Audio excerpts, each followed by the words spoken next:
What's up, SteelerNation, Steeler family? How's everybody doing, man? Welcome to the latest episode of Terrible Towel Tuesday. Let me push the mic down a little bit there. But yes, welcome to the latest episode of Terrible Towel Tuesday. I am your host, SimFBallCritic, live from the virtual Heinz Field, aka the Steel Basement. What's happening, Captain? How's everybody doing? And I'm just gonna give you guys a peek behind the curtain as far as some of the things that I think about with the background and all that stuff. I think what I'm going to do a little bit later here, guys, is at some point, I think I'm going to buy me another lens for my camera. I think I need a wider angle because as you can see, when I do this, I go outside of the the area that this lens is giving me. Right now, I think I have this one at about 28 millimeters. Oh, look at that. And that's my aperture acting up there. But I have it at about 28 millimeters. And I think I need to do a wider lens because I want to be able to sit back and, I told you, we're family. I like to give you guys a peek behind the curtain of some of the things that I've been talking about in my own mind. So you might see that at some point. But anyway, welcome. How's everybody doing? Hope everyone is well. We're going to do what we always do first and foremost. Let's dive into saying hello to the early commenters. Daredevil, Drama Sidell, Ozzy Tanks, Luis D, Mr. Winningham, James Ramy. Let me know. How do you say it? My good brother Ron in the building. How you doing tonight, sir? Relfax, Dietrich Bundick. Who else we got up in here? Football Mind 02, Lydell Dorsey, Aaron Morse, Lance and Shield. Hello, Miss Lanisha. How you doing tonight? Hope you're doing well. Thank you for coming by like always. Rajon 39, Jack Bauer. Jack has become a regular caller, if I remember. Zuami M, Bill C117, Joshua Shields, The Real Missy. Hello, Real Missy. How you doing? Thank you, Miss Lady, for coming through tonight. Always appreciate that. Patrick Covington in the building. Who else we got up in here? Jordan Mid. Good brother Kenyon, of course. The Real Deal is in the building. And I guess we'll stop it right here at Hunter Johnson. So how's everybody doing? Y Diggy, I see you as well. What's up, Y Diggy? Let's get to it. Yeah, thank you, Brian Shaw. Let's enjoy the show. You're absolutely right. So, a couple things I'm going to talk about first. And I will let you guys know that, I've been kind of evaluating my own stream, if you will. I do think I spent a little bit too much time talking early on here on Terrible Towel Tuesday, where it's supposed to be really more dedicated to the phone calls, as well as, there's certain things and obligations that I have after the show that, I want to try to get through it a little faster. To help put my son to bed and things like that, because he actually shared with me just last week that, sometimes he's upset when I do the show because I do this show and I do a show on Thursday, right? And both shows are a little bit longer. His bedtime is right around 9 o'clock, and he explains that, he doesn't get time to spend time with me. So y'all know how it is. Family first. So I'm going to try to, shorten the show a little bit, but not really, not depriving you guys from the phone call. So that's why I'm going to try to run through my stuff really quick. So let's get to it, man. Tomlin. Let's talk a little bit about Tomlin. He did not necessarily do a presser, but shout out to Kenyon, man. Kenyon sent it to me. I didn't even realize that he was doing anything today since we're on the bye. But Tomlin did do a little, quick little interview after practice. And I just want to hit on a couple of things that he said. He mentioned that he will challenge the staff, the entire coaching staff, to address some known issues. I guess we could all guess what some of those are. Some of the known issues looks like the run defense, man. We've been saying it from week to week that the run defense hasn't been horrible, but in those previous games and spots, we started to see where we could get gashed. That is a known issue. And it really showed up in the Seattle game with having a 100-yard rusher. We're going to have to do something about that, man, because you think about the teams that we have to face down the stretch. You see that boy King Henry last night. I'm just saying. Tomlin also sounded like there could possibly be some changes. Maybe not, but his tone was kind of, he basically said that those who have had opportunities will need to understand that others may get opportunities. So that's an interesting one. So let's keep our eyes on who may or may not remain on the roster as a starter. I don't know. Maybe I'm reading into that a little too much, but the tone of that was kind of like, listen, there's going to be other people that might get an opportunity, and those who are already having that opportunity should understand that. I was like, okay. He also talked about cleaning up the tackling and offensive penalties. Got to, because some of those offensive penalties came in key moments, key situations, and it may have even, not even made. There were a couple times in the Seattle game where it negated a nice gain, a first down. And in some of those situations, we're not getting off the field. We're not sustaining the drive. We're getting off the field too soon. So got to clean that up. And the tackles, man, listen, I watched the game again, man. Ironically, the All-22 did come out today, but it's all jacked up.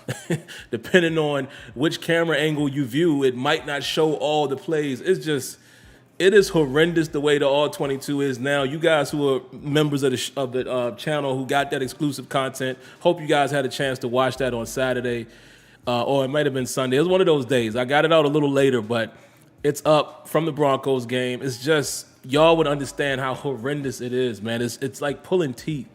I don't understand why they changed the format from what it used to be. It was great the way it was. Yeah, it was lacking some things, but you could go to specific plays. Yeah, folks, you no longer can really do that.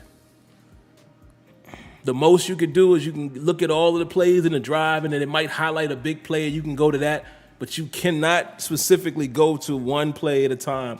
You have to just click. It is. Don't get me started, man. I'm going down a rabbit hole. But yeah, tackling, man, it was dreadful at certain points in this game.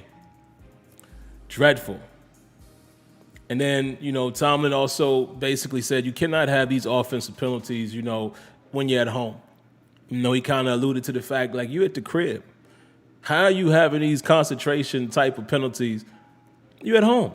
There's no ruckus crowd, if you will. So, yeah, terrible. Also, Tomlin said the lack of James Washington snaps was more of a matchup situation, because they did ask why he only had 8 snaps. We saw him early in the game, had a catch and everything early in the game. But Tomlin said it was matchup related. I'm not going to read too much into that, but it did make me wonder, man. I started noticing the more and more I watched the game, we saw Ray a lot. Made me wonder why James Washington wasn't out there. Now, again, if you want to use Ray some in the slot and keep Chase outside, I understand that. That's a nice matchup. You're not going to take Diontae Johnson off the field. I get that. But I definitely would like to see James Washington out there more in the absence of Juju. He's a tougher guy. Listen, the cornerback made a heck of a tackle on Ray McCloud. You guys remember that drive. I think it was in overtime.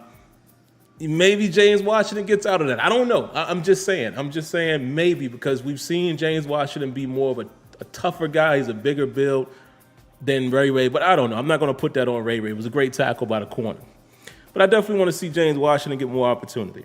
Last thing Tomlin said, man, is Stephon Tuitt is still on IR. I'm really concerned right now about Stephon Tuitt. I'm going to be 100% honest with you guys. Everyone else we've all pretty much heard about that was on IR.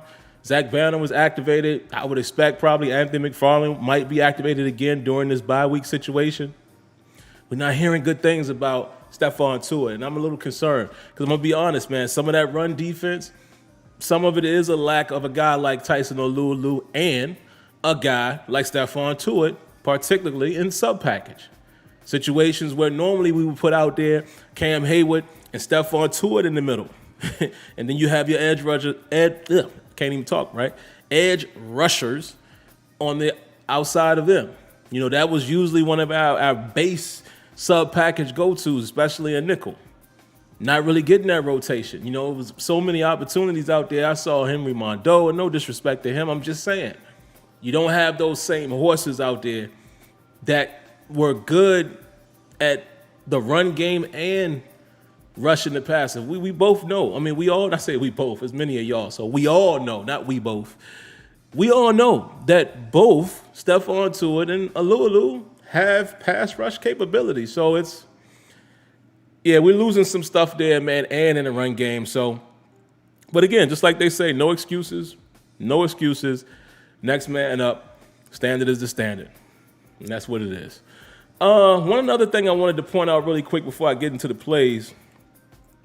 Derek Watt is a very good special teamer. I don't think, that can be questioned, and maybe some of you guys don't know that, but if you pay attention, man, Derek Watt makes a lot of tackles in special teams, and I'm interested, man. I might take a look at the stats at some point. I want to see if he's leading the team in special teams tackles. Benny Snell has been good on special teams as well.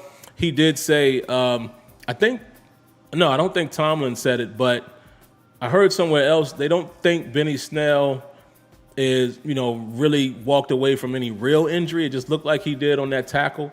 But, let's give some credit and love to Derek Watt. He's a really good special teams player, no question. Keep an eye on it. When you're watching the game on punt coverage, kickoff, look at the guys who's making the tackle. Derek Watt is in that mix quite often. All right, let's get into the plays, guys. And y'all know, for you guys that don't know, I no longer show all 22 live on air because of the copyright situations that I've been warned many times by the NFL. Now I actually do show that footage in an unmonetized fashion, but that is exclusive for those who are members of the channel, who have actually joined the channel, and there you have it. But what I try to do on Tuesday is at least give you guys some important timestamps. So if you want to watch the game again, you can kind of remember those plays and know where they are. First quarter, 11 minutes and 4 seconds. It was a 3rd and 4. And it could have turned into a 74-yard touchdown.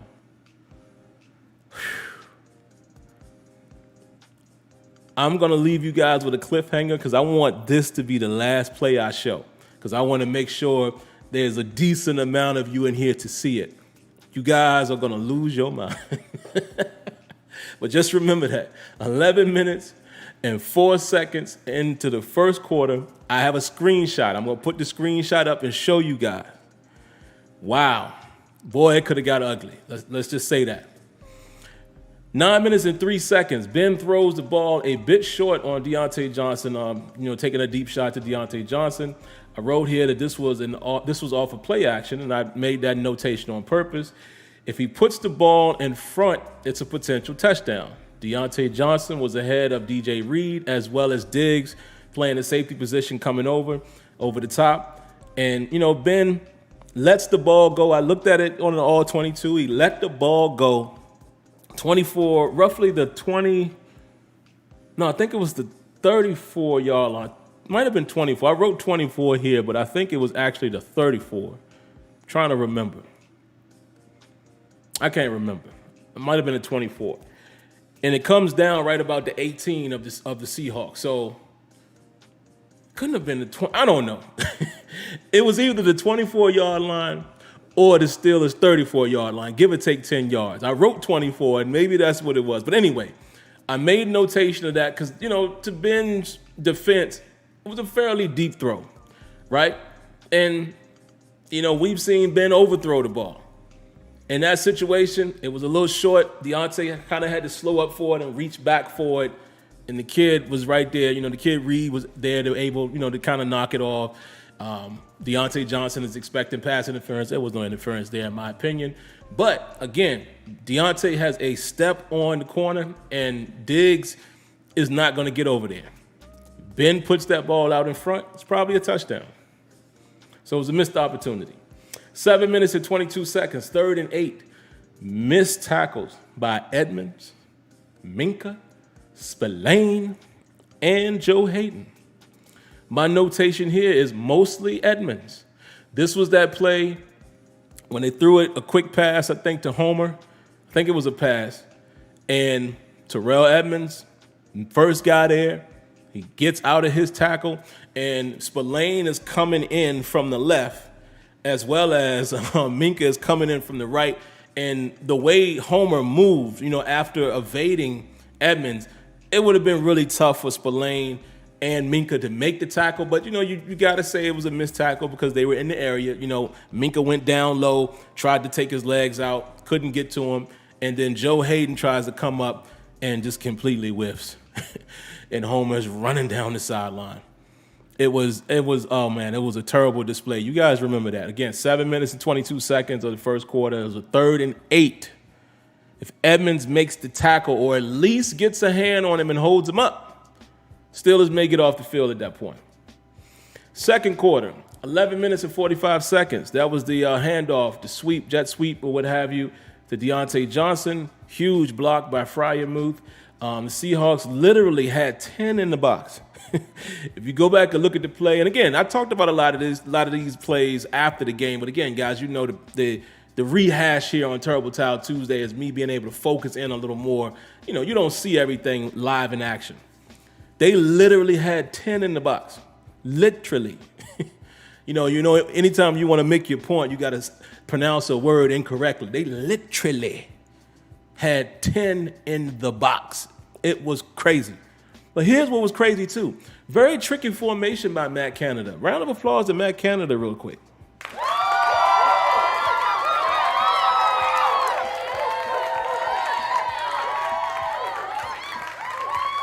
Matt Canada was in his bag a little bit tonight, boy. Sunday night. He was. This formation, it was 2 tight ends, right? There was Watt out on the edge, like on the edge of the line, but, slightly off the line a little bit. Then they also had Diontae Johnson in kind of a H-back formation. And then they had Ballage deep in the backfield. So it was a jumbo, compressed, line, right? Nobody split out. 2 tight ends. Did I say TJ or Derek? I meant to say Derek if I said TJ. But Derek Watt on the edge, on the left side of the line, slightly behind the line. And then I think Ebron was lined up like that as well, if I remember correctly. One of those guys. Or it might have been Muth. Yeah, it was Freiermuth. And Diontae Johnson lined up in an H-back position. Handed off to Diontae Johnson. Freiermuth gets the kick-out block.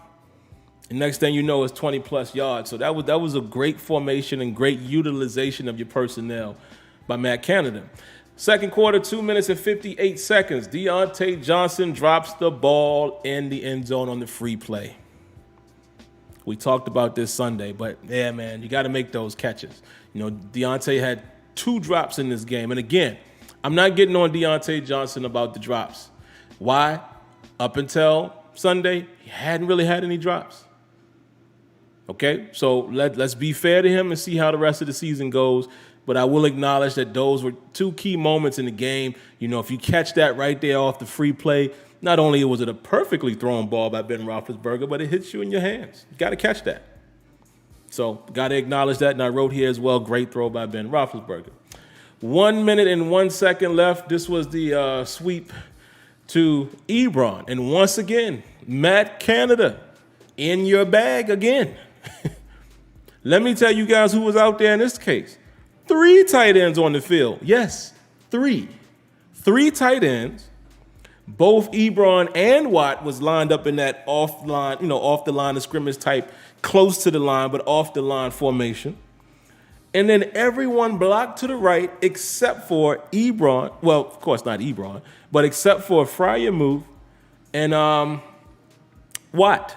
So Watt was, again, on the left side, really close to Freiermuth. Freiermuth was next to him. Everyone else blocked to the right. Freiermuth just did a simple turn his body and sealed his guy off. And Watt got the kick-out block. And Ebron walks on into the end zone. Of course, he has the hurdle to get over the guy. But it was a beautiful design. And again, a 3 tight end set. Shout-outs to Matt Canada. Third quarter. Steelers get gashed on the opening drive. And that's all I put. They just get gashed. That entire drive. Gashed. Boy, the Seahawks ran the ball down our throat. But let me tell you how they did it. So, the Seahawks started off in 12 personnel. They had 2 tight ends on the field. The Steelers went with a sub package. Now, it was a nickel, but different nickel. Now, the Steelers have done this a lot of times, right? We've done it a lot this season, but let me explain to you guys what the personnel look like. In your traditional nickel guys, you usually get 4 down linemen, well, maybe 2. You know, your outside edge rusher guys don't usually go down, but you usually have a 4-man front. A lot of times in the interior, it's defensive tackles, you know, guys that can hold up that middle. And then you have your edge rushers, right? So it's usually those 4 guys. Then behind that, you have 2 linebackers, right? That's traditional. Well, sometimes you might put more of an athlete in that position. Sometimes you'll put a tweener, like a safety, might be one of the other nickel backers, right? But most of the time, it's 2 linebackers right there behind the 4 men. So you have 4 guys there. Then you have 2 guys right at the linebacker position. That's your 6. And then behind that, you're going to have 5 DBs, okay? Your 2 cornerbacks, your 2 safeties, and a nickel corner. That's the traditional way. But there's so many variations of nickel formation and nickel coverage. So many variations. There's big nickel where you throw 3 safeties in. There's a 3-3-5. There's it's a bunch. It's a bunch of different formations. 2, 4, 5. I mean, it's a lot of different ways that you can play it. But really what you're looking at is the personnel and where they're playing at. Let me explain to you guys what the Steelers did for most of that drive. Okay, they had 3 down linemen. So it was Haywood, it was Buggs, and I want to say Wormley. On the outside, they had TJ, and they had Highsmith. And they weren't standing up like lurking. They were up on the line. Schobert and Devin Bush. So if you're doing the math already, there's 5 guys pretty much up on the line. The 2 linebackers is 7. Only 4 DBs.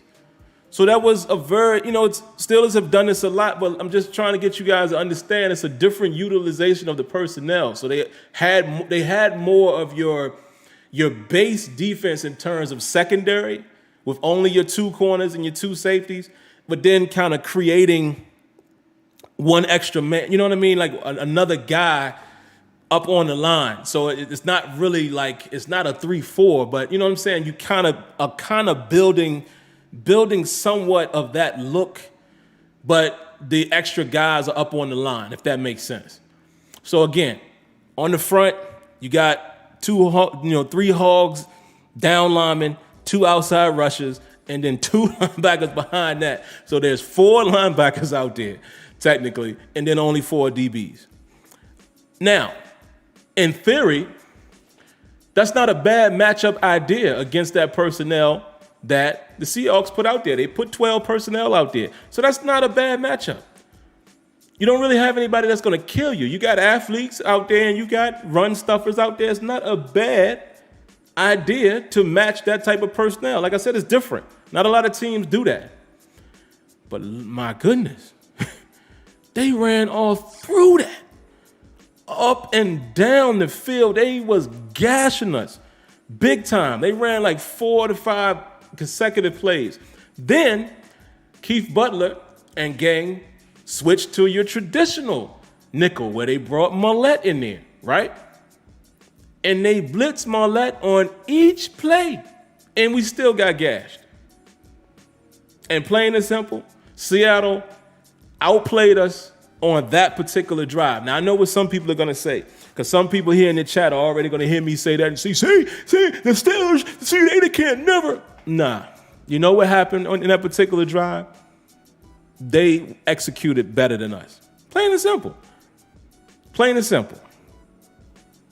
Because like I said, in defense of that personnel, that different type of sub package that we threw out there, I'm not mad at that against 12 personnel. But then the Seahawks got smart. After about 5 plays, they said, all right, let's throw 11 personnel out there on them. 3 wides, right? So now the Steelers try to match that. You go a little more traditional nickel. Marlette comes on the field, and they still ran the ball. They just executed better on that drive. It's just that simple. But like I said, I know how some people in this chat get, and they going to automatically say, oh, Butler, No, that was just one particular drive where it didn't matter what we did. we ain't going to come out and base. So they just did their thing on that drive. But anyway, let's get back. Yeah, I see what you're saying, Football Mind. It was typically base. It was base personnel per se, but we kept those dudes on the line. You know what I mean? So it was interesting. It was very interesting how they did it. It was very interesting. It was more so the 3-4 base look. It's just the way they were running it was a little different, if that makes sense. You'd have to go back and watch it to understand what I'm saying. Now let's keep it moving. 8 minutes, 34 seconds. Then Roethlisberger throws a dart to Diontae Johnson. Remember, that was the one when he zipped it in there. And Jamal Adams right in his face. I mean, Jamal Adams is coming from his strong safety spot, and he got close to Ben, and Ben is retreating, zips that ball to Diontae Johnson. Great throw, Ben. Najee Harris on that play, he was a little slow for blitz pickup. You know, he went to his right first, and he was a little late reacting to Jamal Adams. Never got to him. It happens. You know, rookie woes. But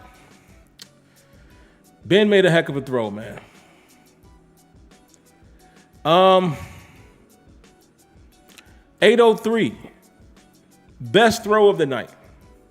Ben Roethlisberger comes right back after that previous play and hits Diontae Johnson in the whole shot. That was Ben's best throw of the night. No questions about it. Best throw. Fitted right in the sweet spot, behind the corner in front of the safety with zip. Beautiful, Ben. I told you, Ben can still make throws. Just don't make him throw the ball 40 times or more. Excellent throw.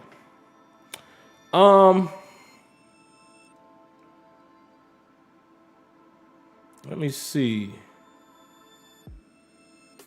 Oh, yeah, you know what? You might be right about that, guys. It may have been, yeah, that very well could have been the Eagle front out of base. So I think you guys are right about that, because the more and more I think about that personnel, yeah, that makes sense. Because in a normal 3-4, you have 4 backers. You know what I mean? So, yeah, I guess that's what it was. And like I said, it kind of looked like sub, but yeah, the more I think about it, you're right. It can't be a sub package when you only have 4 quote-unquote DBs who are playing in a DB capacity. So, yeah, they just put that different front out there. And like I said, I'm really not upset at them doing that. I'm not upset with them doing that, matching that personnel. To be honest, I'm not. That's not a bad look to throw out there against 12. So, but yeah. Then after that, they definitely went into, Seattle just beat us in the guessing game, because then we tried to go base nickel and we brought Marlette in and it just didn't work. It just didn't work. Seattle did a heck of a job, man. But anyway, let's keep it moving. 4 minutes and 58 seconds. Third quarter, Bush runs right past Collins. I want you guys to go look at that play if y'all get a chance. Again, third quarter, 4 minutes and 58 seconds. Bush fills the hole, reads the play perfectly, and runs right past him. Literally runs right past him. Even the commentator said, and Bush runs past him. Could have possibly been a 2-yard loss. Instead, Collins picks up like 7 yards. But it's crazy. He ran right past him. And I'm going to say this, man. I need to see more out of Devin Bush. I really do. I'm acknowledging the fact that Devin Bush is coming off of an injury. He's probably still getting himself back. Not just getting back, but just getting used to playing football. We got to understand that, man. His second year got cut short. So it's still like his second season, per se, as far as playing time. So I'm going to give him time. I'm not ready to say he's not good and all of that, but I do need to see Excuse me. I do need to see more. I need to see more from Devin Bush, man. I really do. Really do.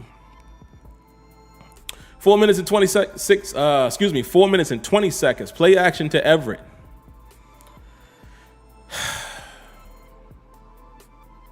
Missed tackles, man. Minka and Sutton met at Everett and they missed him. And then thank God Schobert was trailing and Everett gave him the stiff arm and stiff-armed him about 12 more yards, but he got him on the ground. But let me show you guys my first screenshot.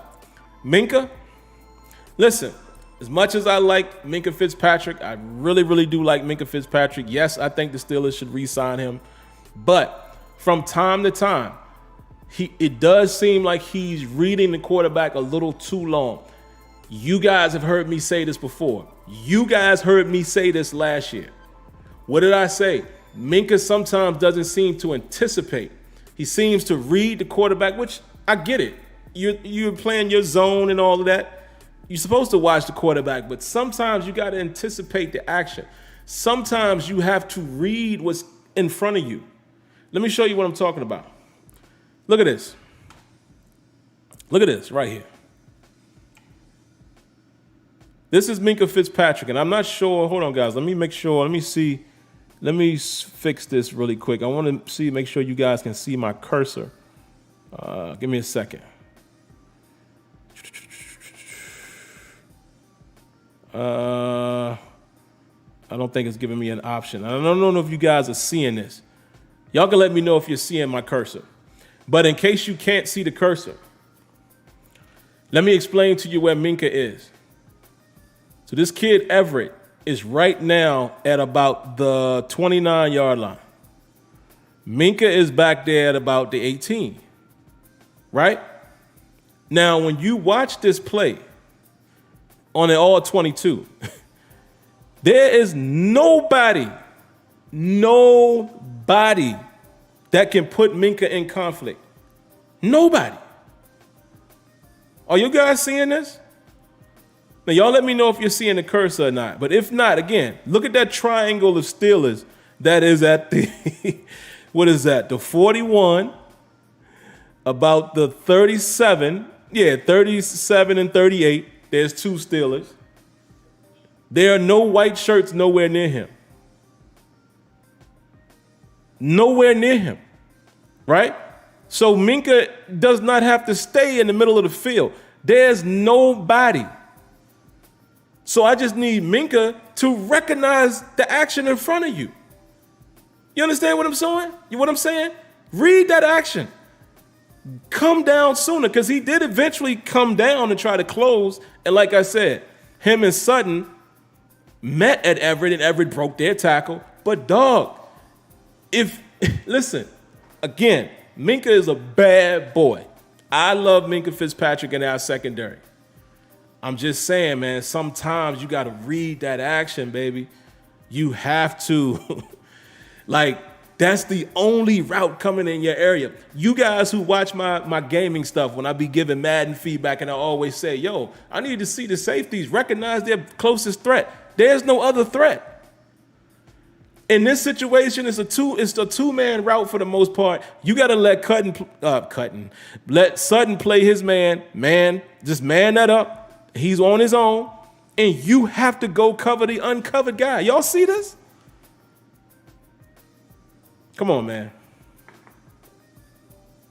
No. Dante, I understand what you're saying. What I'm saying is, listen, again, I didn't make it to the NFL, but I played in the secondary. When I played strong safety, we were always taught you have an assignment, of course, but you have to read what's happening in front of you. You're correct. He's single high. He definitely has to protect the post.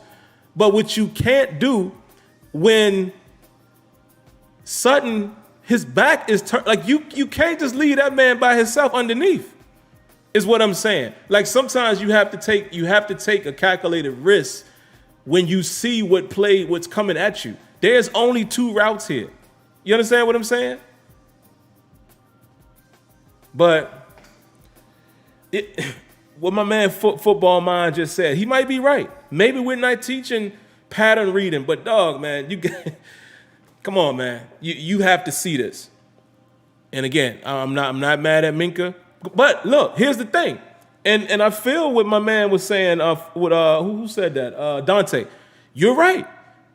In most situations, you do have to protect against the post. But I'm telling you, when you watch this play on the All 22, for you guys who are members of the channel, you're gonna see it. He's not looking at that guy. He's looking at Geno. This is what I'm saying. He's looking at Geno, bruh. He's looking at Geno. I'm going to read what Football Mind 02 just said, and then I'm out of here as far as this play. My man says, you have to watch the deployment of the receivers, not the quarterback. QBs can lie to you. Yes, they can. Y'all ever heard of the term look off the safety?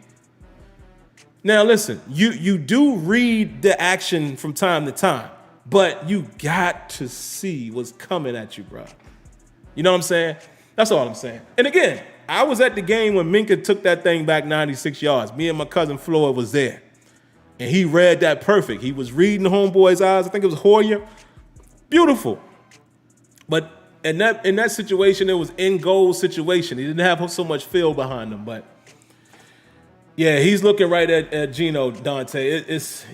It's bad. But in theory, you're absolutely correct. You know, in a traditional single high, you definitely gotta play that center field, man. And then you see your corner on the island, you gotta protect against that post. But yeah, man, not trying to knock Minka. I'm just saying there's opportunities that we have to point out there, whether they're good or bad, for the players that we love. You know, we just have to keep it 100 sometimes. But outside of that, love Minka. You know, point blank. Period. That's not an indictment on him. It's just one of those things. A minute and 36 seconds. Third quarter, Ben takes a shot to Claypool on 3rd and 7, and Ben actually made the best read. I was critical of Ben on Sunday, saying, why do we keep throwing deep on 3rd and intermediate? Y'all remember me saying that? Actually, on that play, as I watched it, the only thing that was possibly there, Ballage was underneath. Ballage was maybe like 3 yards in front of the sticks. Wagner was probably about 6 yards away from him, so maybe if you hit Ballage, he might get to the sticks. But Ben actually did throw it back shoulder to Claypool, and it was a jump ball. You know, he didn't throw the whole shot because the safety was over there. He threw it where it was a one-on-one situation, and the corner made a good play. But also, I will say this as a caveat: Claypool, man, I got to see Claypool start to make more combative catches. I just like to see him be more of that go up and get it guy. He doesn't seem to win a whole lot of combative catches. We saw a couple early this year that he did a great job on, but I need to see more of that out of Claypool. Just saying. 6 seconds left in the third quarter. Great call by the Seahawks. The Steelers were showing a formation, that 3-edge formation with Ingram. This was the one, if I'm not mistaken, this was that 3rd and 8, I think it was, and they ran the ball and got it. Here was the formation. We had that 3-man edge rush formation where we had Ingram kind of in the middle and rushing from the middle. We sent Spillane on a blitz. The Seahawks was in a 2-by-2, and they pulled both their left tackle and the left guard, and it was an excellent play. Excellent. And TJ got kicked out, put him on his butt.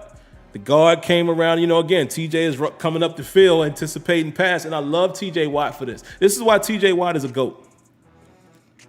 And I'm not saying greatest of all time. I'm saying that in projection. GOATs do stuff like this. They acknowledge when they made a mistake. He said it after the game. Yeah, I was coming up the field a little too much on that. Like, he knew what happened. We anticipated pass. And it was a great call. Sometimes it just is what it is. But, man, Seattle had that much confidence. And it was perfect. If you see that play on the All-22, it didn't stand a chance to get stopped. They pulled the left guard, the left tackle, came right around. We blitzed Spillane. They left Highsmith alone because, again, they pulled, and the hole was just there, and it was wide open. And Minka missed the tackle, in open field, he could have limited that play. You know, they would have gotten the first, but he still could have shut it down a little more than what it was.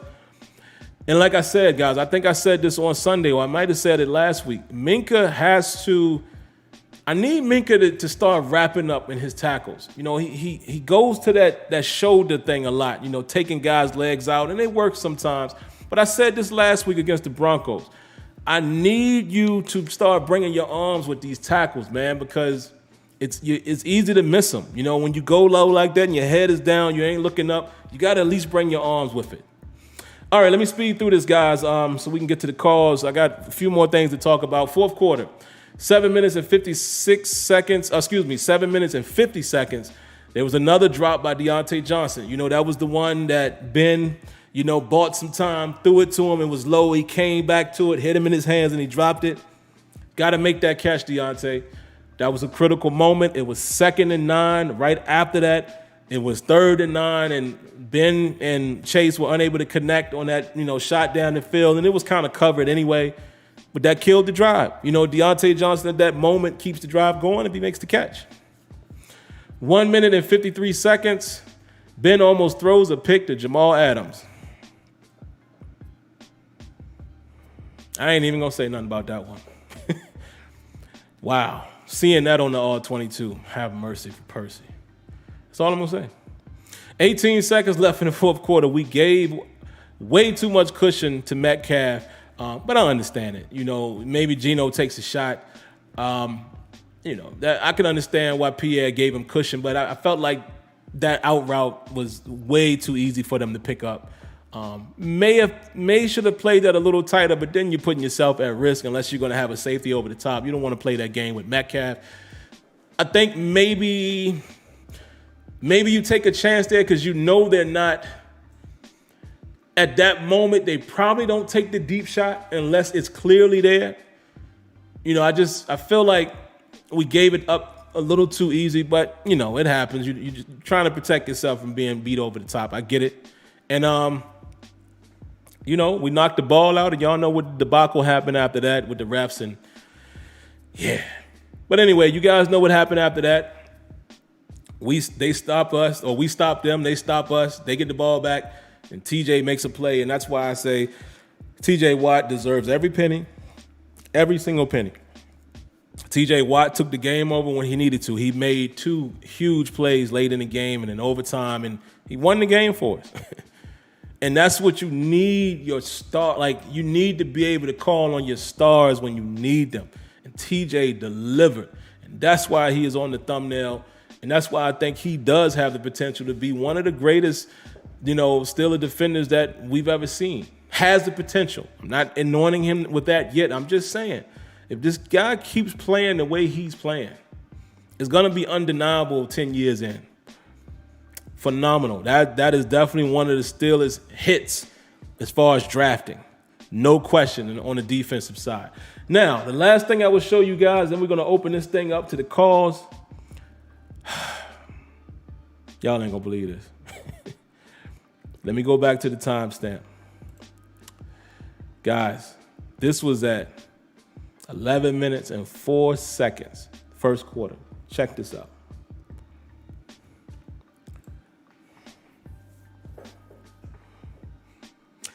If Geno Smith looks over here, this is a 74-yard touchdown. Guys, extended family members, you all will see this on the All-22. Holy moly. I always have Kenya laugh at that, man, because Kenya told me he hadn't heard holy moly since he was a kid. Bruh. Let me set the scenario for you. This was the play where DK Metcalf, as you can see, is coming across the formation there. We were running a match coverage in this situation. It was the one when they had Tyler Lockett in the backfield, and he started to go left, and then he broke back right. That is who you see down at the bottom of the screen where Joe Hayden is in the flat. You have Norwood right there, right about the 21-yard line, who we all remember made that tackle. Great play by him, ended that drive. Cam Sutton At the start of this, I wish I could show y'all the play, but I just can't risk it live here. It was trips, and then it turned into 4 eligibles because, again, like I said, Lockett broke back after snap, and he goes into the flat. You have this guy I have circled who was, before the snap, essentially the number 1. He goes vertical. You have Sutton lined up right over him, not close, but lined up over him. You have Norwood kind of lined up over Everett, and then you have Joe Hayden on the outside. When the play starts, you see Sutton doing like this, pointing to Hayden, telling him to take the outside. And then for whatever reason, Cam Sutton, who is right here at the 26, 27, he chases Everett across the field and leaves this guy. Leaves him. Guys, I have no understanding as to why he did that. I really don't. I can't call it.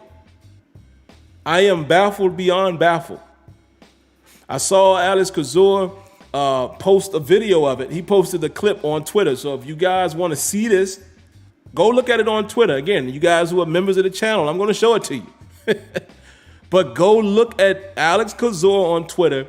It's funny because I sent them the picture because I said, oh man, I know y'all probably saw this, but please tell me what is Sutton doing. And then Dave responded saying, yeah, Alex posted that earlier in the day. I hadn't seen it, so I went and saw it. Guys,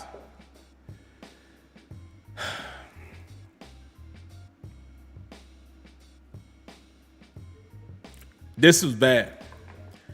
If this is Russell Wilson, that's a touchdown. That's all I'm saying. This was bad. Lau, I hadn't did the office calls, man. I'm planning to. I want to try to do it as a separate video. It doesn't look like I'm going to be able to do it, so maybe I will start incorporating that back in the post game show. But yeah, Cam Sutton needs to be called in the office because I got some questions that I'm going to send. I want to hear Alex and Dave's opinion, man. I got a question for them tomorrow. Hopefully they'll read it on their show. We got to start asking our questions about Cam Sutton, his play so far on the outside. We got to start asking that question. But all right, man, I've talked a little too long. Let's get to the phone calls. And guys, listen, keep them quick, man. Please keep them quick. Don't make me cut the phone off, man. But y'all have to keep them quick. Right now we have 7 in the queue, so in and out. Let's try to get everybody in. But yeah, man, I don't know. I don't know what my man was doing on that play. All right, first in the queue. Let's get right to it. Area code 412. What you got for us? Hey, Sam, am I coming clear? Yes, sir. Hey, yeah, Smitty from Pittsburgh. Overall, I thought the coaches actually had a good scheme together for offense and defense. I just think the players didn't execute mostly. But I really want to get more of your opinion on Devin Bush. I think personally, I thought his coverage actually got better this season and everything. And I still am actually leaning towards giving him his 5th-year option. But I think what affects him is not having Vince Williams, a bigger body linebacker, because you got Spillane, which is also a lighter linebacker, working on speed. And I always thought, like, the Vince Williams or Lawrence Timmons and Ryan Shazier combo, like, he will take up those blocks. He'll be the buck backer. And you need that other linebacker to roam free. But overall, I thought he was playing pretty well. He had 2 sacks in back-to-back weeks and actually helped cause a pick. And his coverage, like I said earlier, is getting a lot better. I just think his run fits, but I don't think that's just his fault. But his run fits needs to do better. But like Alex said, I believe in the show on Tuesday on Monday, that it will probably be another week until it's a full year since he had that surgery. But I'm still leaning towards giving him that 5th-year option because they gave Bud his 5th-year option. I think Devin looks better than Bud. All right, that's all I got. Man, thanks, Smitty, man. I appreciate that. Yeah, and I'm not ready to throw Bush out yet. at all. Like I said, and you just summed it up too, what I said earlier in the show. He's kind of just getting back, man, and he didn't really get his full second season. You know what I mean? He went out so early, so we still got to keep that in mind. And when I say I need to see more from him, I'm specifically talking about what you said in the run game. I have seen some moments out of Devin Bush this year, like you said, the sacks kind of taking that play in place of Vince Williams. But I just need to see him, make more tackles, more splash in the run game. And it could be his stature. We know he's not the biggest guy. I mean, he's not a small guy, but, he's not, he could get washed in there, because he's not so tall. So, some of those offensive linemen could kind of wash him out there. But, yeah, man, let's stick with it and see what he has. I think he will get better. I just need to see it. Appreciate the call. And really quick before I take the next call, man, Luis D, thank you for the donation. Round of applause.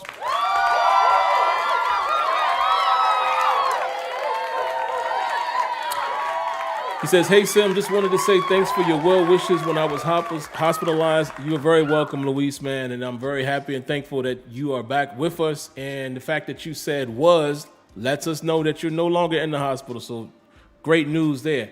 He says, don't know if Tua will be back, but he's missed by the team. Absolutely. We are missing Stephon Tua, man. Just think about the times that we saw Stephon Tua when he was really balling. Remember that year, in that year that he went out and how well he played in that San Francisco game and just some of the things that he was able to do last season. Man, I wish we could just get a healthy Stephon Tua, but I am concerned too, man. I'm concerned that it's something a little more serious than what we all anticipate. But we'll see. Area code 803, that is Mr. Winningham. How you doing tonight, sir? Good evening. How's everything going? Good. One thing I saw, and I was very happy with, I don't want to reiterate what everybody else is talking about, but Seattle was so concerned with Najee Harris, and I'm glad that we didn't get discouraged because he wasn't getting the big runs in the beginning of the game, that it kept everything, very balanced. It forced the bring up of Jamal Adams, and then Seattle's concerned about Najee Harris because they put a lot of effort into stopping the run game. You were, telling everybody about last week, missing Juju, missing that extra playmaker, that one guy that can make that one play. The offense was a play away from doing things. Very frustrating to watch a game starting out that, I figured we should have handily beat Seattle a little bit more than what we did. But not doing anything in the first quarter and getting off to those slow starts it's quite concerning. Offensive line, I don't know what's going on with my man Dotson, but, we need more of a push in that middle in order to get Najee loose on those runs. But let's put a quick prayer in for that Seattle Seahawk. I don't know what happened with him. He did get hurt. And defensively, you hit it all on points on Devin Bush and Najee Harris. My man, Minka Fitzpatrick. Devin gets caught up in the wash. He's a little diminutive in size, so he gets caught up in the wash sometime. And Joe Schobert is a different style linebacker than Vince Williams. But secondary-wise, we could get more playmaking out of that secondary to force some more turnovers. One thing about Geno Smith, at some point he's going to make the mistake. And all game I'm saying, okay, when is Geno going to make the mistake? Well, thank God for T.J. Watt. Thank you so much. Everybody have a great week. Yeah, thank you very much, Mr. Winningham. And I'll stay on one quick point that you made earlier that we definitely don't want to not notice that. You are correct. They stuck with the run, man, and I think that's the way that we can finally get some type of identity. They stuck to it. And Najee ended up with 84 yards. Like I said, it was respectable. He had some real solid runs late in that game. That last drive when we kicked the field goal, Najee pretty much put the team on his back. We ran him back to back to back, and he was picking up yards after yards after yards. I think even Balaj had a nice carry on that drive. But starting to develop a little identity. And yeah, the offensive line, I know someone asked about this earlier last week. What I am starting to notice with them is those guys definitely seem to have a little more cohesion. And I am starting to see that they are firing off the ball a little more. Like, they are getting a little more push. I just think that Seattle, the way they was packing the box, and they were kind of ready for that. So, they was kind of, stymieing the run early in that game. But then, we stuck with it and kind of got it going. But appreciate the call. Let's move on to the next one. Area code 978. What you got for us? Hey, Sim. This is Jiggy. So, first time calling. Actually, last Sunday was my first time ever going to a Steelers game, and I cannot lie to you, I enjoyed that presence. It was definitely good to be there. First ever football game, first time seeing it in person. It was great. Hated that I had to go to overtime. Couldn't blow them out, unfortunately. But, it is what it is. I did have 2 points that I wanted to bring up. One of them is we need Anthony McFarland back sooner rather than later. I know he got put back to return soon, but Najee's doing way too much. He's playing way too many snaps. It's worrisome because I don't know if he can last a whole 17-game season at this pace. And the second thing, I was actually talking to somebody, and they were talking about how the Browns should not sign Baker Mayfield. And right now, we're in quarterback purgatory after this year. What are the chances that we sign Baker Mayfield? He comes to Pittsburgh Steelers just to shove it in the Browns' face to come over here and bring us to a ring. All right? That's all I just wanted to bring up. Other than that, keep it up.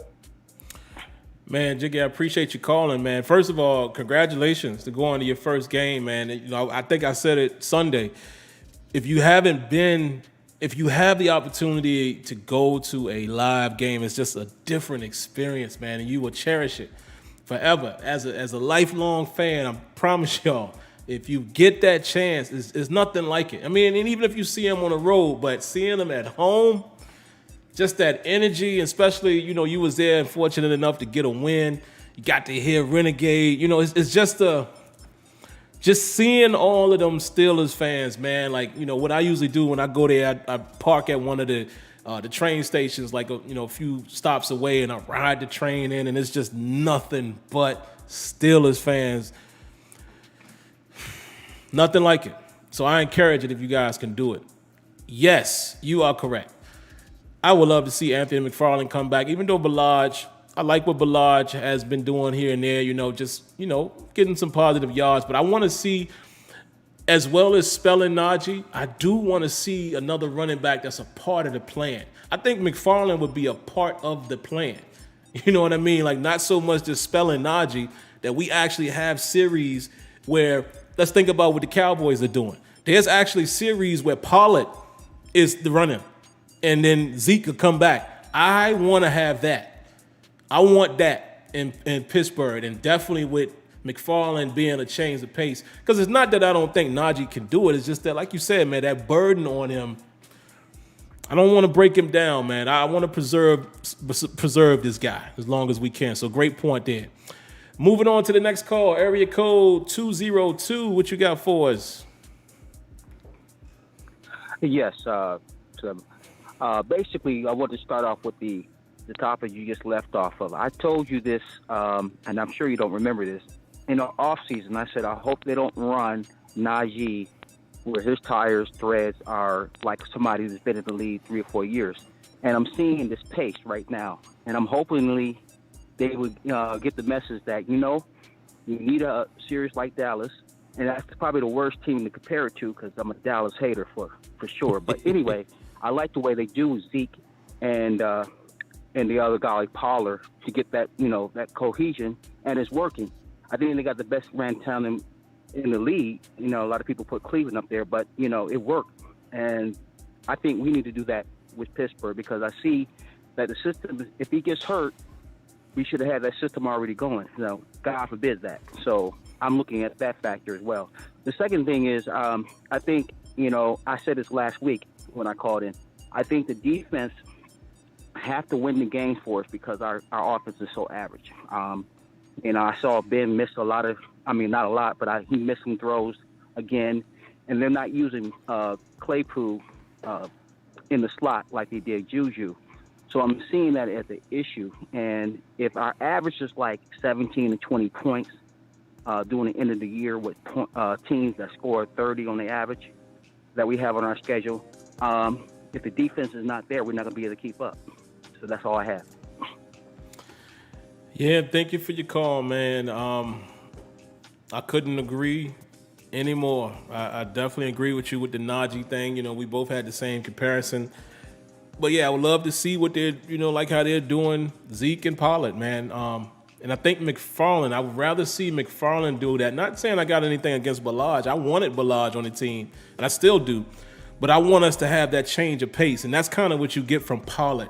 Pollard is a quicker guy, more nimble than Zeke, and that's why it seems to work. And sometimes it seems like that boy toting that rock even better than Zeke. So I like what they're doing over there. But I wanted to go back to what 978 said. I don't know how I forgot to mention it. I'm going to be brief. That whole Baker thing, nope, don't want him. No disrespect to Baker, but let me tell you something. Me and Kenyon have been talking about Baker here lately because there's another quarterback right now that we're watching and scouting that we're comparing to Baker, and we're both kind of falling back on that quarterback. Listen, I think Baker can do certain things. Baker might even be able to run our offense, the Canada style. I like what he does with the boots and play action and all of that, but I don't know what it is. It's just something about his style of play that just don't jive for me. So I wouldn't want him in Pittsburgh. Just saying. No disrespect to Baker. Area code 505, what you got for us? Hey, what's up, Sim? Can you hear me? Yes, sir. So, okay. I'm happy that we're at 500 at the bye week. I'm happy that we're getting wins. But I'm gonna tell you this, then. I am very disappointed. There are just times where the team has no heart. How do you let a team without Russell Wilson, no O-line, one of the worst defenses in the league, come back on you at home? No heart. I want to see us kill somebody. You know what I mean? I want blood out there at times. And if you got a reason for that, after the bye week, you're at Cleveland, the team that laughed at you at the playoffs. It's time. I just don't see any heart with this team, man. Like I said, I'm happy that we're 3-3, and I'm not trying to hate. I'm just telling you how I feel, man. We should have smashed Seattle. It should not have been a question. Old Ben, Mason, it don't matter, man. You're the Pittsburgh Steelers at home. You should have blown a team with that backup quarterback out the water. That's all I got, Tim. Thanks. Definitely appreciate the call. Just give you a heads up. Your audio was going in and out a little bit, but I got the gist of what you were saying. I can understand why you feel that way, and I respect it. Kind of how I view it. I won't go as far as saying that they don't have any heart. The only reason why I say that is because there's just a couple things I don't subscribe to when it comes to the game. And y'all have heard me say this for years. Like, questioning if the team has heart, I don't really do that. Questioning if the coach had a team ready to play, I do not believe, especially somebody who plays sports, I do not believe that they go into each week with a different mindset as far as, well, today we're not going to. Nah, man. The coaches got the team ready to play. It's the same preparation. And I just respect the fact that sometimes you're playing, not even sometimes, you're playing against other professionals. I mean, I get it. You're right. We probably should blow them out. However, what we cannot lose sight of is what a lot of guys have already said here tonight. The Steelers don't have this high-powered offense at the moment. They have this new revamped offensive line that's just starting to come together.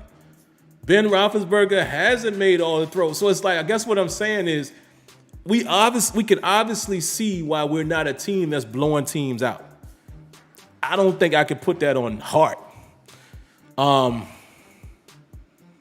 And Geno didn't beat us. Alex Collins did. Our run defense just wasn't there. So you see what I'm saying? It's not like Geno Smith did much.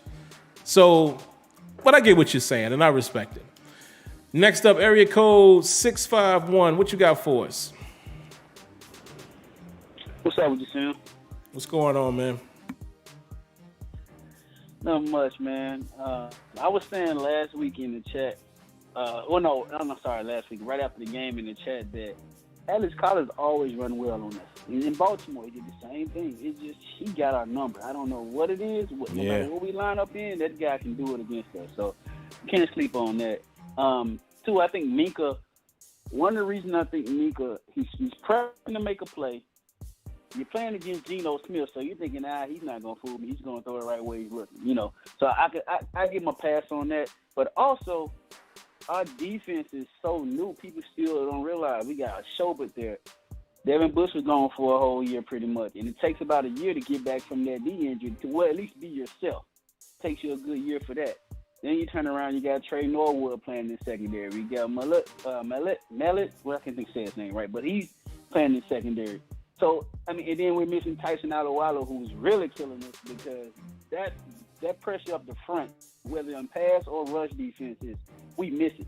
And that's one thing I think having Tuitt back will help with because then Cam Hayward can move more around the line instead of just staying where he's at. So I feel like those are a couple of big things. But like I said, there's miscommunication out there that happened like on the play before in Denver, before they the interception from Pierre.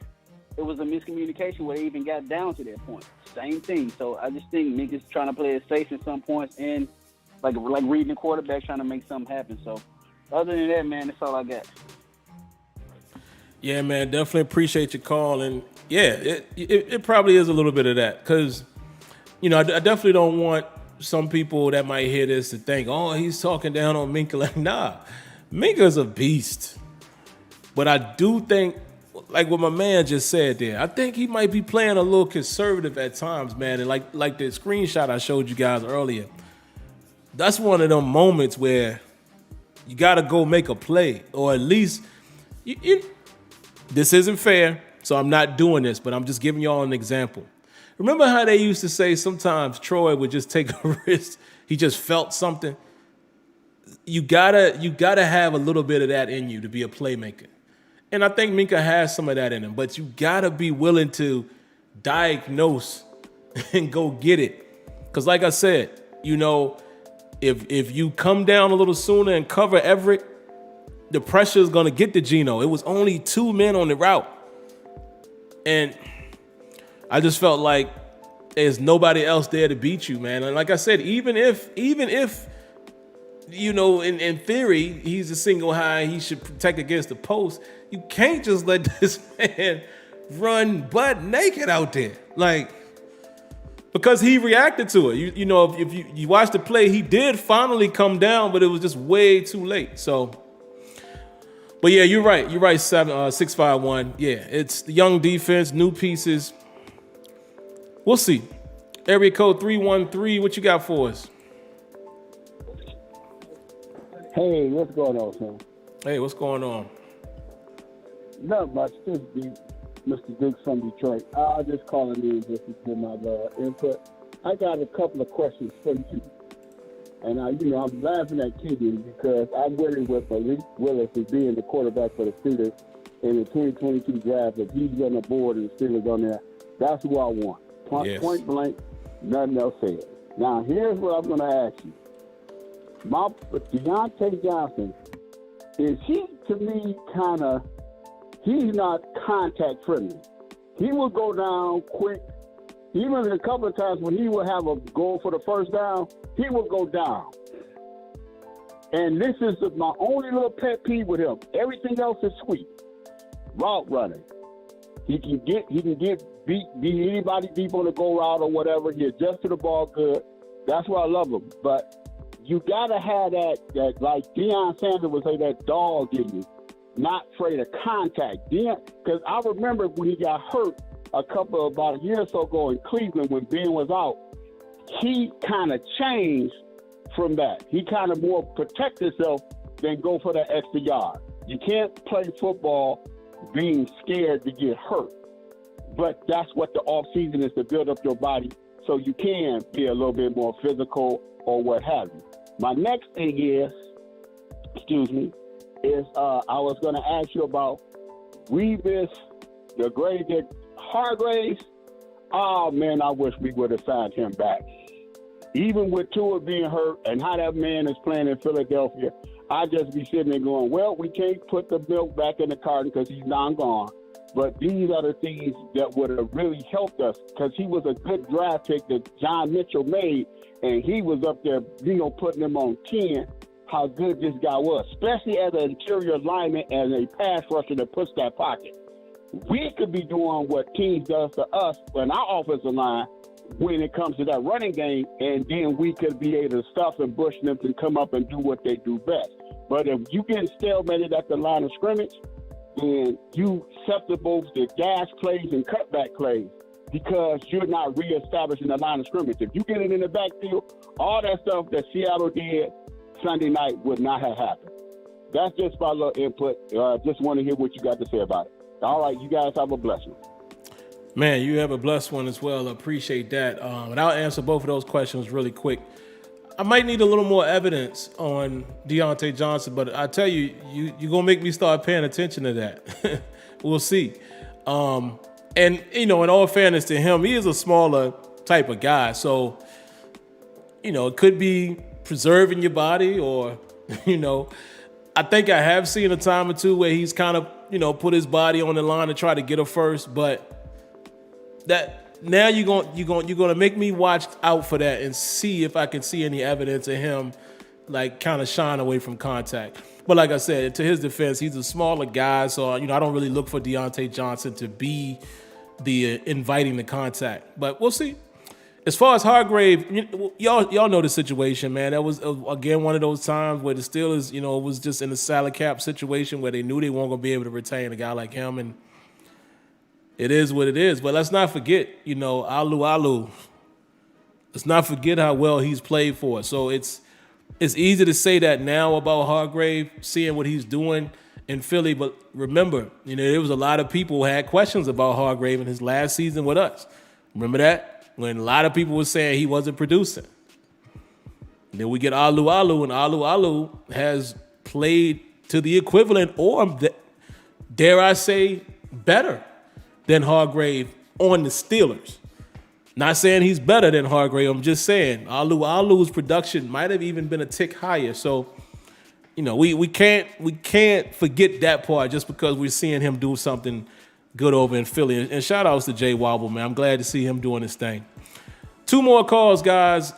Next up, area code 334. What you got for us? How you doing tonight, Sims? Do you hear me clearly? I hear you whispering. Say something, Sims. For a reason, Sims. I'm not a secret to tell you, Sims. I'm located in Pittsburgh. I'm in Tomlin's office by myself. Everybody's gone home. I was reading the secret document coming in for Cleveland 2 weeks from now.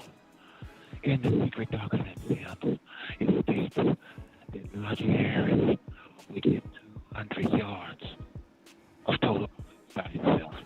No lie, Sims. I gotta ask you a question, Sims. You listening, Sims? You hear me? I can barely hear you. I hear you though. Okay. I'm in a secret location in Pittsburgh. I'm in Tomlin's office. Everybody's going home. And I'm looking in the secret documents. I got to have your word, Sims. Do not allow this to get out to the public, Sims. You have your office door closed, Sims. Yes, sir. It closed? Okay, thank you. I have to tell you, and I want no one else to know about it. Najee Harris, the running back for Pittsburgh Steelers, will get 200 yards of total offense by himself. Just between me and you, Sims, no one would notice, Sims. No one but me and you would have my eye on you, Sims.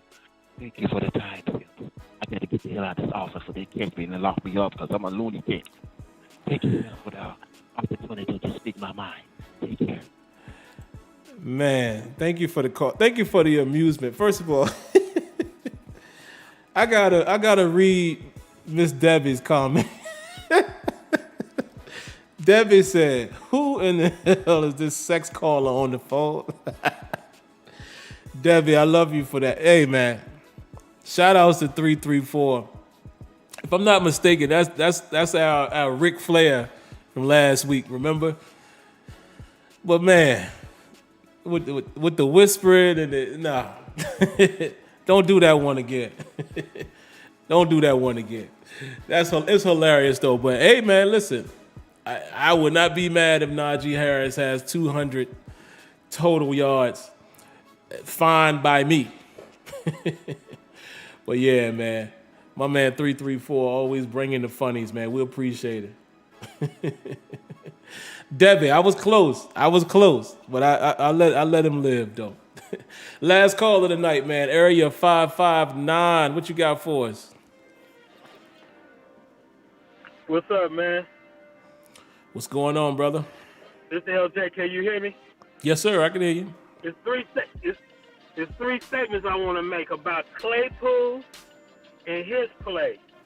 He needs to play stronger. He got to get his hand. He got to catch with his hands instead of with his body. He's trying to catch 50-50 balls with his body instead of going up at the high point and reaching over these small DBs and play strong. And every time he catch the ball for a first down, he want to be a diva, get up, point, cut all that out. We got to get focused out here. Yeah. And another point I was saying, the same thing they were talking about on the D line. We missing Tuitt and we missing Alalulu pushing the middle of that pocket back, and we missing Vince Williams, the run thumper. Because we have no thumpers in the middle of the interior of that linebacker. We have no run thumpers. They gutless. So I'm missing Vince Williams. Really, I'm missing Vince because he'll come through them gaps and light up that running back. All we got is coverage linebackers, no run stop. So we getting gutted. Second half we got gutted. Shouldn't have happened, and we got the help that's on the D line. We playing with all depth except Hayward.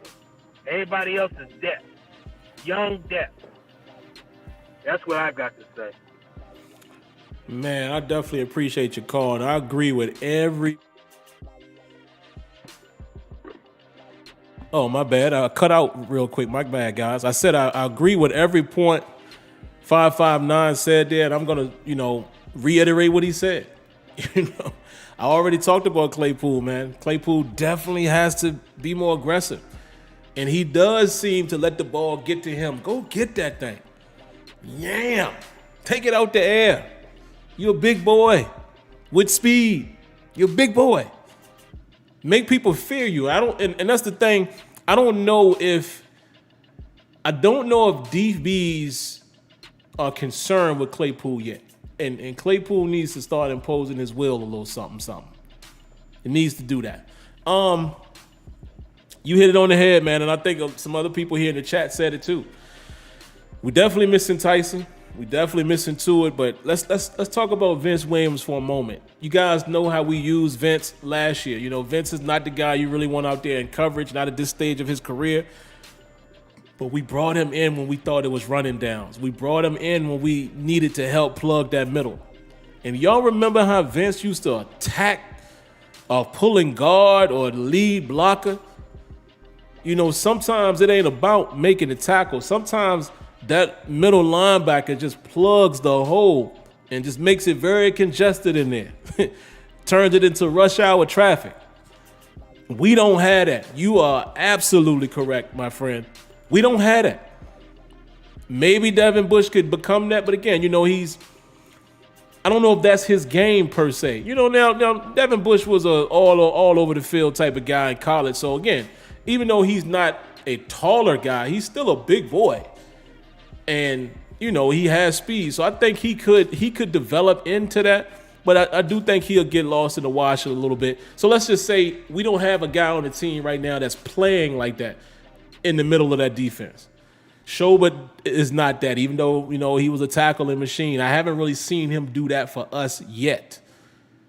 But, man, we are definitely missing that impose your will type of threat from the middle linebacker position, and that was definitely Vince Williams. So shout outs to you, man. Great call there. So, all right, guys, I'll spend a few more minutes here with you guys. Definitely going to wrap up before 9 o'clock or by 9 o'clock. It's 8:53 now. So if you guys want to give me a few questions and thoughts in the chat, have at it. See Antoine Hill, thank you for the donation. Round of applause.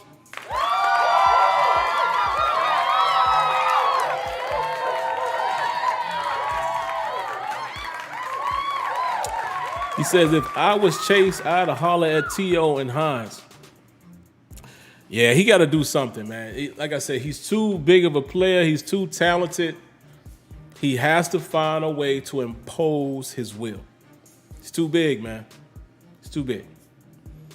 DCTV says, Devin is not a thumper. Yeah, I don't believe he is either, man. You know, I think Devin Bush probably has the potential to be a guy that can play like a chicken with his head cut off, perhaps.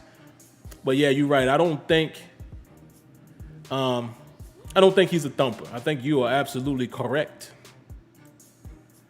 Let's see who else we got. Football Mind 02. LeBeau's scheme might have been worse for Hargrave, to be honest. Yeah.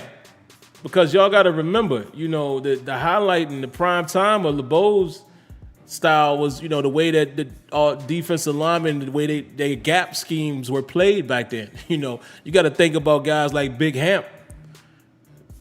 Hargrave won't going to be a Big Hamp type. You know what I mean? So I might have to agree with my man right there. Rajon39 says, I thought Spillane was that run stopper. I guess that Derrick Henry hit made him change his mind. Yeah, King Henry, man, he got the hit, but that boy Spillane came right up out that game, didn't he? But yeah, you know, and Spillane was getting some burn out there, man. And, you know, Tomlin kind of phrased that as saying that, you know, we have eligible guys that, you know, we can put out there to keep others fresh. So I guess that's the answer to why we're seeing Spillane sometimes in the dime package. Which is very interesting, though, because, again, and I think the Steelers Depot guys made this point, and I definitely agree with them. Schobert, you know, is coveted as more of a pass coverage type of guy. So it is weird when there's times where we've seen Schobert not out there and dime. Don't know what's happening there, man. I really don't. Smitty says Claypool loses focus way too much. He's inconsistent. I don't think I can disagree with that at all. Ernest Guy said, did anyone see the rumor Cowboys interested in trading for Joe Hayden? I haven't seen that. But let me tell you something. They got themselves one. That boy Trayvon Diggs. Now, I don't honestly know who else is on the other side. I don't know if they, you know what I mean? I don't know if they need a Joe Hayden and where they were planning to play him, but I know I haven't heard that rumor.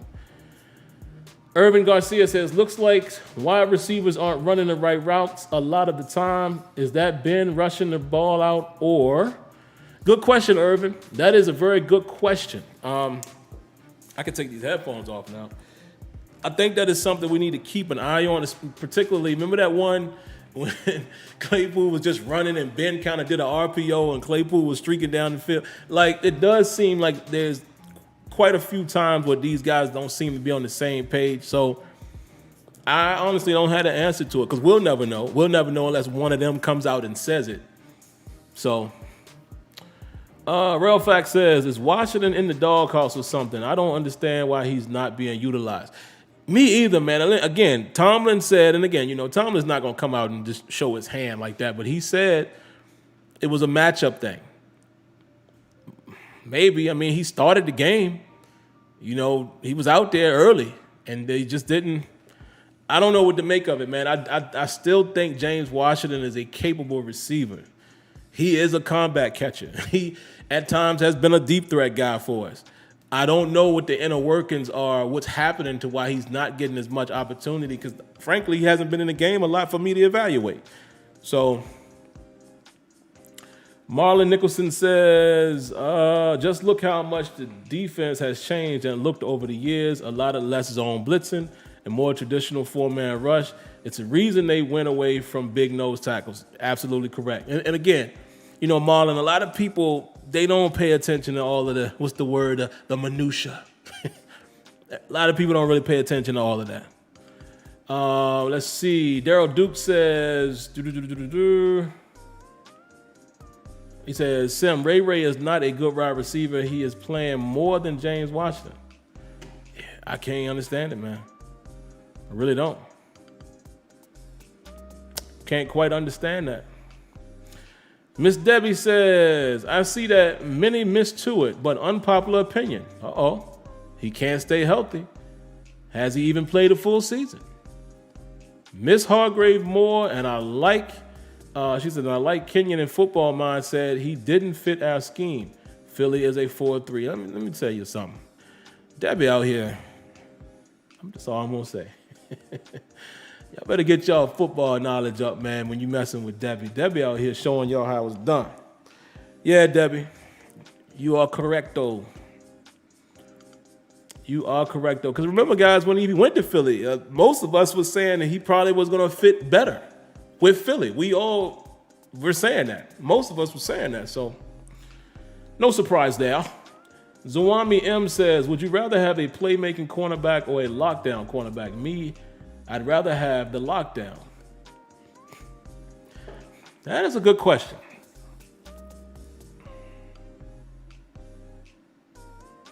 You could get both, in my opinion. Let me ask you something, Zuwami, and I'll wait for your reply, and then maybe I'll wrap it up after that. What do you think Trayvon Diggs is at this moment? Define what you think he is. If you've been watching him. The Cowboys. 90 seconds. Oh, let's cut her off.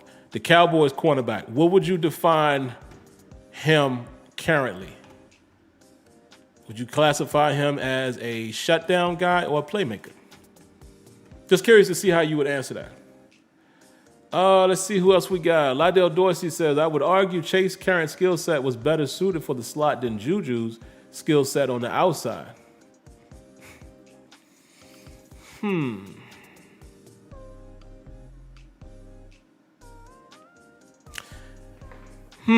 Maybe. It's just hard for me right now to say anybody is better than Juju in the slot right now. Claypool going to have to prove that. But I think I see where you're going with it. But it's going to be hard for me to give that up, you know, to not give it up to Juju.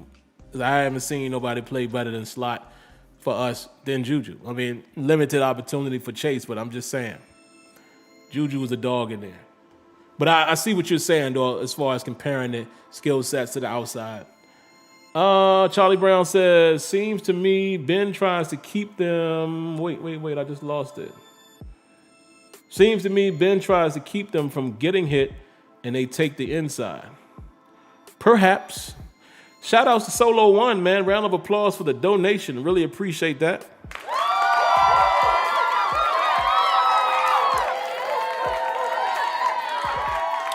I'm going to read your comment, but really quick, I don't want to forget this one. Eric Williams says, find a way to get Moof 88 involved. Well, we did in this Sunday's game. Fire Moof was well involved. I think he had 7 catches to be exact. But Solo One says, number 1, Claypool's footwork is horrible. Facts. He's always catching awkward. I wish we had picked up Fitzgerald to school him. It's interesting. Number 2, wide receiver routes are horrid. I've been saying it, man. Remember when people challenged me and y'all were trying to tell me that Claypool was better than Diontae Johnson? When I was saying that Diontae Johnson was the definitive number 1 receiver for the team because of his route running and his ability to get open? Remember when people killed me for saying that? There you go. I'm just saying.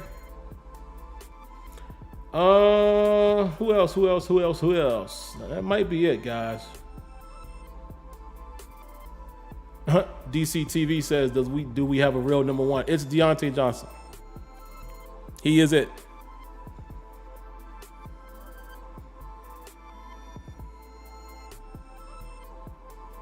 He's it. People might not agree, but Diontae Johnson is the number one receiver for the Pittsburgh Steelers. He's number one capable. Talent-wise, production-wise, he is. Only thing he got to do is, only thing he got to do is just keep his concentration together. Okay, Zawami says, to me, Diggs is more of a playmaker. Okay. That's fair. So, in that regard, if you ask me this year, I'd rather have the playmaker. The boy done picked off 6 of them things and took, 2 of them back?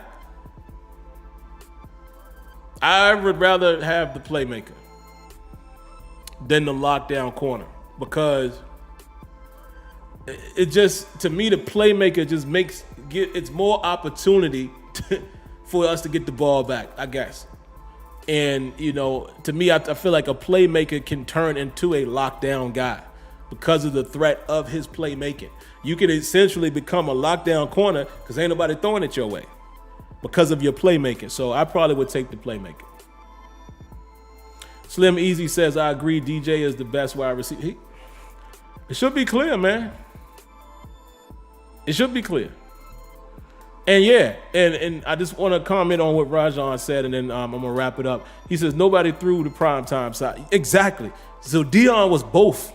He was a playmaker and a shutdown corner. See what I'm saying?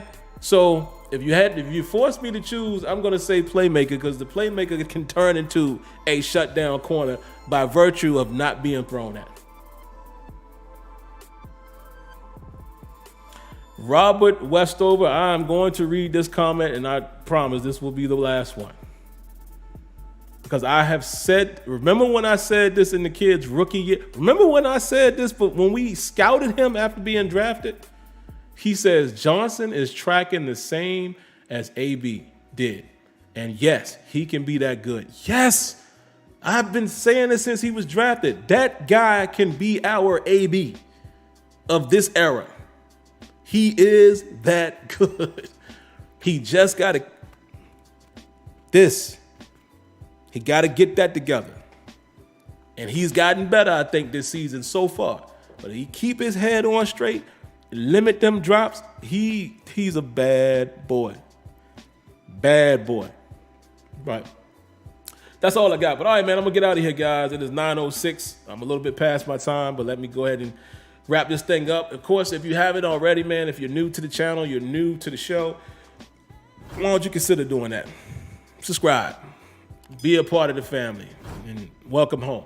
And once you are subscribed, and if you already are subscribed and you are not aware that your notifications aren't on, cut your notifications on. How else would you know when the videos are streaming, or if I put up a random recorded video or what have you? You wouldn't know unless you're notified. So cut on your notifications. And outside of that, man, if you like what you saw in the video tonight, do this. You guys have been great with this thumb up. I would like for you guys to keep doing it. Keep liking the video if you like it. And if you dislike it, there's a thumb down option for you also. So, but thank you very much. Appreciate you guys for tuning in. You guys be safe. God bless. Good night. And next Tuesday, still table time during the bye week. There's no game this week, so it's still table time on Tuesday. So my brother Kenyon will be on. Hopefully we can have Tony on. But either way, there will be a nice conversation. And again, ladies, reach out. I'm ready for y'all to get back on as well. Maybe y'all want to be a part of that show, so let me know. You know the invitation is there. But all right, catch y'all later. Be good. Peace.